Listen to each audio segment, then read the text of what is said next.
was born in Cairo in 1983, actually October 6, one of the great Egyptian dates, a full nationalist date, and a miracle to come into the streets of Sha'ubre straight away. But after the age of 2, my family immigrated to Australia, and I always loved Egypt. My family always loved Egypt, and so I had that inspiration always, and we watched the old Arabic movies, and my parents loved Arabic music. So I was brought up in this environment, and so I was always looking towards Egypt, and learning the Oud was a step forward in learning about my heritage and my culture, and that's how I started my journey with the Oud.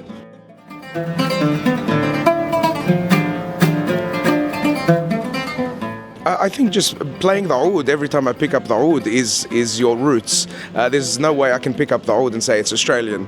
You know, I'd love to, because I'm an Australian as well as an Egyptian, but the Oud is a very, very Middle Eastern instrument that really, reminds you of your ancestry. You know, it's an instrument that really tugs at your heartstrings, and so every time I pick up the Oud, I'm very much a representative of Egypt as well as Australia. As you can hear from my accent, it's not as Egyptian as you would expect. I can, if you like. Thank you very much for having me here today. This is a very beautiful day. I want to be closer to the audience, have a connection, and they feel it. Have a laugh if you want. Have a cry, have a laugh, and enjoy yourself, rather than it being a separate journey of the artist and the audience is kind of going, okay, that's that artist's journey. It's our journey together. So it's a very inclusive music, and the shows are very inclusive. I like to have a laugh and enjoy the audience and let them enjoy themselves as well.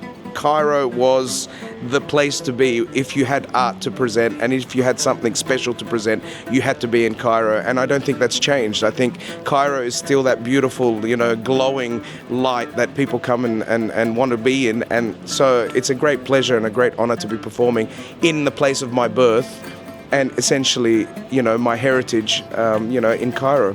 What they take away is, is that the Oud is not as boring as sometimes it's presented. As I said, it's about finding the fun in the music and finding your own personal fun in the music. When I look to an artist, I resonate with them and what they represent and what they've been through and what they write about and the messages in their music. And so that's what I do personally.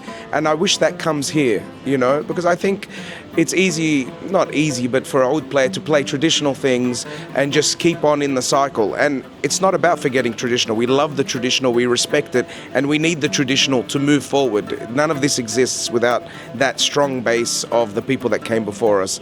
But there are great things to come, and we have to keep at it. And just like the people that came before us, like the great composers, that we continue their lineage and honor them by moving forward.